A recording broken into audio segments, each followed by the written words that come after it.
हर एक कंट्री के पास सिक्योरिटी के लिए इंटेलिजेंस एजेंसीज होती है जो कि उसके देश की इंटरनल और एक्सटर्नल सिक्योरिटी को इंश्योर करती है।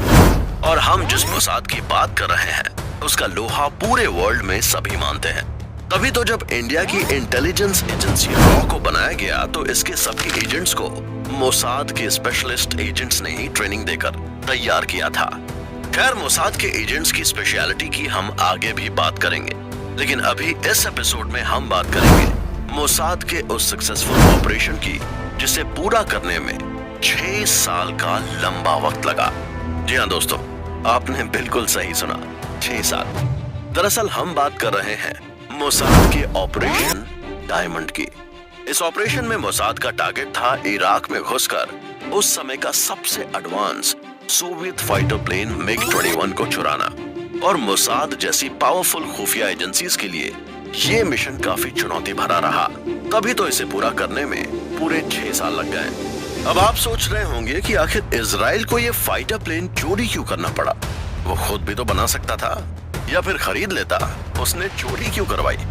छेड़ोगे तो छोड़ेंगे नहीं। दोस्तों, ये कहावत तो आपने सुनी ही होगी।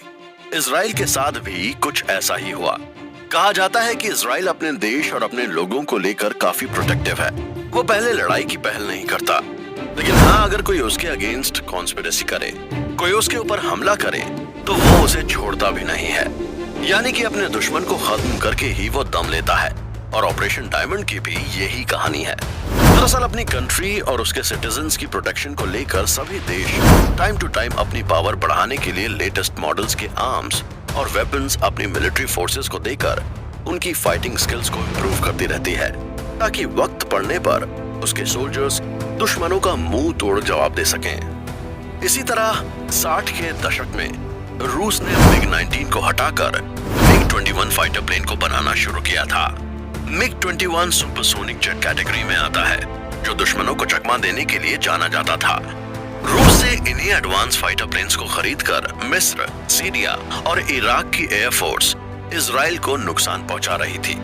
ऐसे में इजराइल कैसे चुप रहता? उस वक्त इजराइल के नेबर अरब कंट्रीज के पास मिग-21 था, लेकिन उसके मुकाबले इजराइल के पास कोई एडवांस फाइटर प्लेन नहीं था। वहीं इजराइल की अरब देशों से अनबन चल रही थी। ऐसे में अरब कंट्रीज को डिफीट करने के लिए इजराइल के पास मिग-21 और उसकी पूरी इंफॉर्मेशन होना जरूरी था, ताकि जब उसके दुश्मन देश उस पर मिग-21 से हमला करे तो इजराइल की आर्मी आसानी से उसका सामना कर सके और उसे मार गिराने में कामयाब हो सके। इसके बाद इजराइल ने मिग-21 को हासिल करने की जिम्मेदारी मोसाद को सौंपी। मोसाद ने इसके लिए प्लान बनाया और अपने इस ऑपरेशन का नाम रखा ऑपरेशन डायमंड।